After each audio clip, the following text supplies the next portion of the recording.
Hello friends, welcome to Chaitanya classes.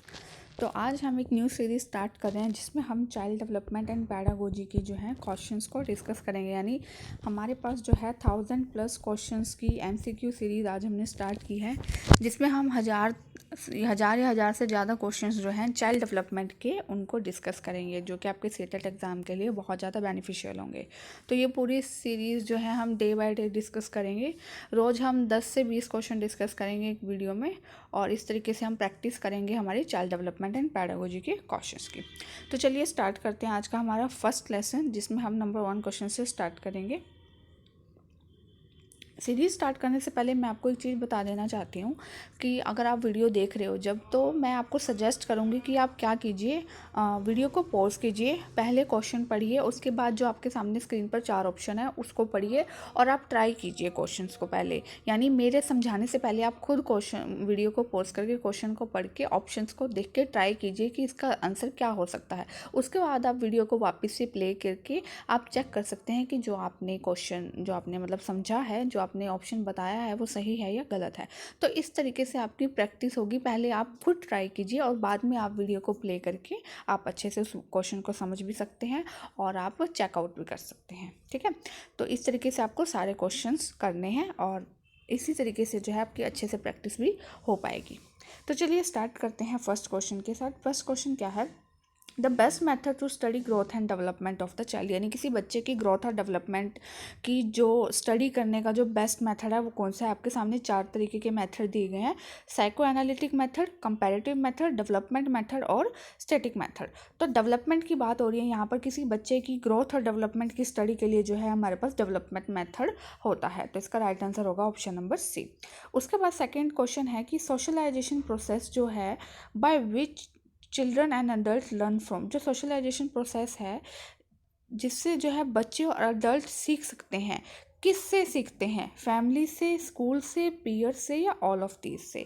तो हमें पता है कि जो सोशलाइजेशन प्रोसेस है, सोशलाइजेशन प्रोसेस क्या होता है कि जब बच्चा जो है अपने एनवायरनमेंट से सीखता है, यानी अपनी सोसाइटी से सीखता है, उसको सोशलाइजेशन प्रोसेस बोलते हैं। तो जो सोशलाइजेशन प्रोसेस है बच्चे का शुरू कहाँ से होता है? उसकी फैमिली से स्टार्ट होता है।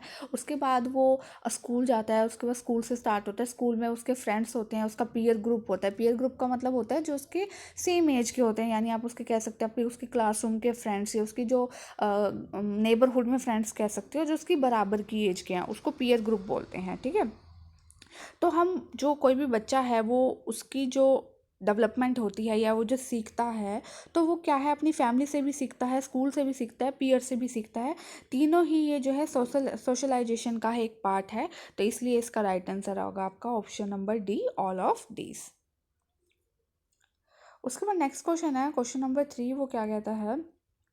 Which one of the following is the true statement corresponding to cephalocaudal principle of child development. तो चाइल्ड डेवलपमेंट के जो प्रिंसिपल हैं हमारे 12 से 16 प्रिंसिपल हैं। कुछ बुक्स में 12 प्रिंसिपल हैं, कुछ में 13 है, कुछ इस तरीके से कुछ प्रिंसिपल्स जो हैं 16 तक मेंशन किए हुए हैं किसी बुक में।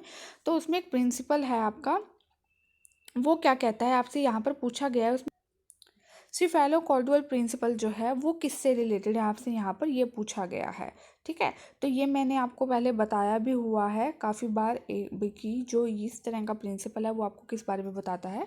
वो बताता है कि जो बच्चे की डेवलपमेंट होती है वो हेड से फुट की तरफ होती है। जब आप प्रिंसिपल्स पढ़ोगे, जब मैं वीडियो में आपको बताऊँगी थ्योरी में कि अलग अलग तरीके के प्रिंसिपल्स जो हैं अलग अलग डेवलपमेंट के बारे में बताते हैं, तो वो हमें कैसे पता चलेगा? तो जो इस तरीके का प्रिंसिपल है जो इस नाम से है, वो क्या बताता है? वो ये बताता है कि जो बच्चे की डेवलपमेंट होती है वो उसके सिर से नीचे की तरफ होती है। यानी पहले सबसे ऊपर उसकी डेवलपमेंट होती है उसके सिर की, फिर उसके शोल्डर्स की, फिर उसकी जैसे जैसे हम नीचे आते रहेंगे, ठीक है, फिर उसके हाथ की, फिर टमी एरिया की, फिर उसके बाद लेग्स की, और नीचे फिर सबसे लास्ट में उसकी फुट की। तो इस तरीके से हेड से टो की तरफ और हेड से फुट की तरफ, फुट की जगह यहाँ पर कई बार टो शब्द का भी इस्तेमाल किया जाता है, यानी अंगूठा। हेड से टो की तरफ जो डेवलपमेंट होती है उसको हम सिफेलोकॉर्डुअल प्रिंसिपल के नाम से जानते हैं। ठीक है, उसके बाद नेक्स्ट क्वेश्चन है, क्वेश्चन नंबर 4। वो क्या कहता है कि determinant of individual differences in human beings relate to. जो इंडिविजुअल डिफरेंसेस होते हैं, सबसे पहले तो आपको पता होना चाहिए कि इंडिविजुअल डिफरेंसेस क्या होते हैं। इंडिविजुअल डिफरेंसेस होते हैं कि हर बच्चा जो है अलग अलग तरीके से पढ़ता है, अलग अलग तरीके से उसकी सोच होती है, अलग अलग तरीके से उससे पढ़ने का तरीका होता है। तो ये इंडिविजुअल डिफरेंसेस होते हैं, यानी हर कोई बच्चा क्लासरूम में सेम नहीं होता, हर कोई अलग अलग दिमाग का होता है, कोई एवरेज होता है, कोई इंटेलिजेंट होता है, कोई क्रिएटिव होता है। तो इस चीज़ को इंडिविजुअल डिफरेंसेस बोलते हैं। तो ह्यूमन बीइंग में डिटरमाइन करना इंडिविजुअल डिफरेंसेस को, ये आप किस तरीके से करोगे, यानी इन ह्यूमन बीइंग ये किससे रिलेट होता है, यानी जो इंडिविजुअल डिफरेंसेस होते हैं ये किस वजह से होते हैं। एनवायरनमेंट डिफरेंट होने की वजह से, या हेरिडिटी सबकी अलग अलग होती है इस वजह से, या दोनों की इंटरेक्शन होती है जब हेरिडिटी और एनवायरनमेंट की उस वजह से, इंटरेक्शन की वजह से, या both heredity and environment interacting separately, या दोनों ही अलग अलग तरीके से काम करते हैं।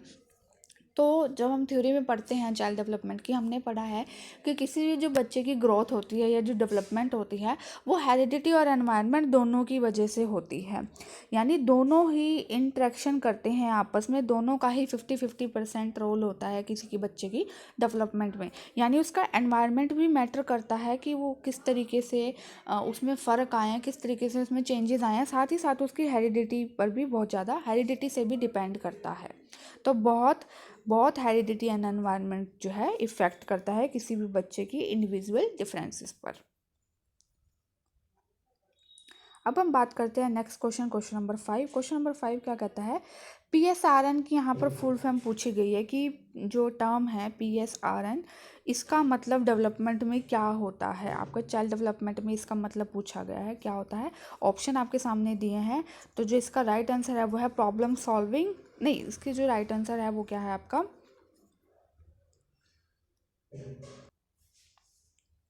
Option number C, perceptual skill, reasoning and numeracy.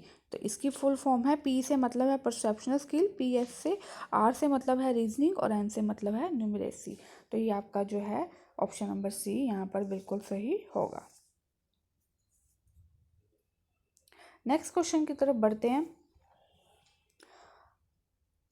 Next question है, वाइगोट्स्की ने प्रपोज किया था कि चाइल्ड डेवलपमेंट क्या है। वाइगोट्स्की की जो थ्योरी है उसमें जो है उन्होंने क्या बताया था कि चाइल्ड डेवलपमेंट के बारे में जो उन्होंने बताया था उसके बारे में पूछा गया है कि उन्होंने क्या कहा था।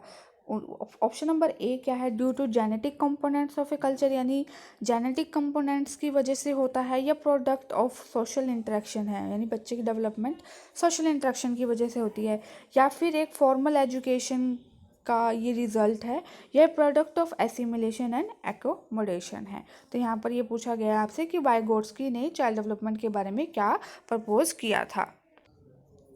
तो वाइगोट्स्की ने बोला था कि बच्चे की डेवलपमेंट क्या है, ए प्रोडक्ट ऑफ सोशल इंटरेक्शन है, यानी जो बच्चा की जो डेवलपमेंट होती है वो क्या है, सोसाइटी की हेल्प से होती है। वाइगोट्स्की ने सोशल डेवलपमेंट के बारे में बताया था। उसके बाद बात करते हैं क्वेश्चन नंबर 7 की, गार्डनर की बारे में बताया गया कि गार्डनर ने जो फॉर्मुलेट किए थे, गार्डनर थ्योरी में गार्डनर ने जो है 7 इंटेलिजेंस के बारे में बताया था। तो इसको हम थ्योरी में अच्छे से डिस्कस करेंगे। यहाँ पर हम क्वेश्चंस करते हैं कि गार्डनर जो अपनी 7 इंटेलिजेंस की थ्योरी दी थी, which among of the following is not one of them, इनमें से जो है कौन सा जो है उन 7 इंटेलिजेंस में से नहीं है। तो आपसे 4 ऑप्शन दिए गए हैं और आपसे पूछा गया है कि इन चारों में से कौन सा ऑप्शन जो है सही नहीं है। तो जो गार्डनर थ्योरी के जो 7 इंटेलिजेंस थे उसमें जो है इमोशनल इंटेलिजेंस के नाम से कोई भी इंटेलिजेंस नहीं था। तो जब आप पढ़ोगे 7 इंटेलिजेंस थे उसमें स्पेक्ट्रल इंटेलिजेंस था, इंटरपर्सनल इंटेलिजेंस था और लिंग्विस्टिक इंटेलिजेंस था। इमोशनल इंटेलिजेंस के नाम से कोई भी इंटेलिजेंस जो है नहीं था। तो ऑप्शन नंबर बी यहाँ पर आपका सही होगा। उसके बाद नेक्स्ट क्वेश्चन है, which of the following is the true statement in reference to intelligence, यानी इंटेलिजेंस के बारे में पूछा गया है कि इनमें से कौन सी जो स्टेटमेंट है वो बिल्कुल सही है। तो आपके सामने 4 ऑप्शन दिए गए हैं, आपको देखना है कि इंटेलिजेंस से रिलेटेड कौन सी जो है बिल्कुल सही है। तो पहला ऑप्शन क्या कहता है कि intelligent is the ability to adjust. Intelligence क्या है, आपको एक एबिलिटी देता है कि आप किसी भी सिचुएशन में एडजस्ट कर सकते हो, यानी एक एबिलिटी है एडजस्टमेंट करने की। इंटेलिजेंस क्या है, is the ability to learn. Intelligence हमें एक एबिलिटी देता है जिससे हम सीखते हैं, ये भी बिल्कुल सही है।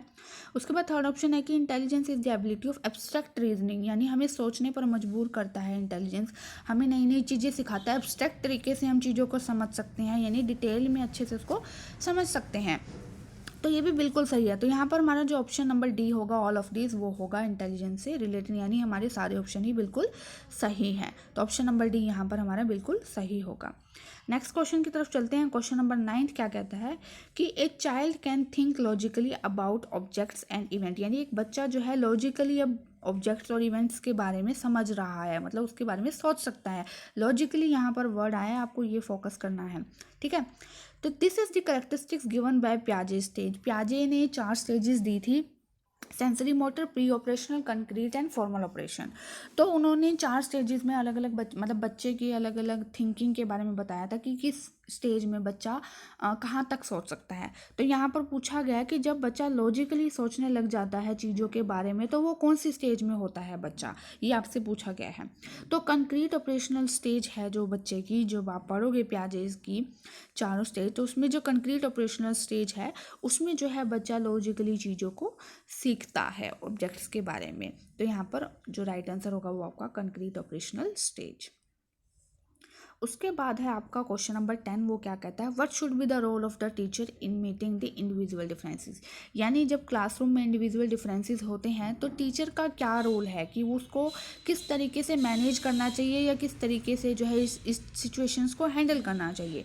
तो आपके सामने ऑप्शन दिया गया है, try to know the abilities, interest and the aptitude of the individual, यानी हर एक बच्चे की एबिलिटी को जानने की कोशिश करें, इंटरेस्ट को जानने की कोशिश करें और एप्टीट्यूड को जानने की कोशिश कीजिए।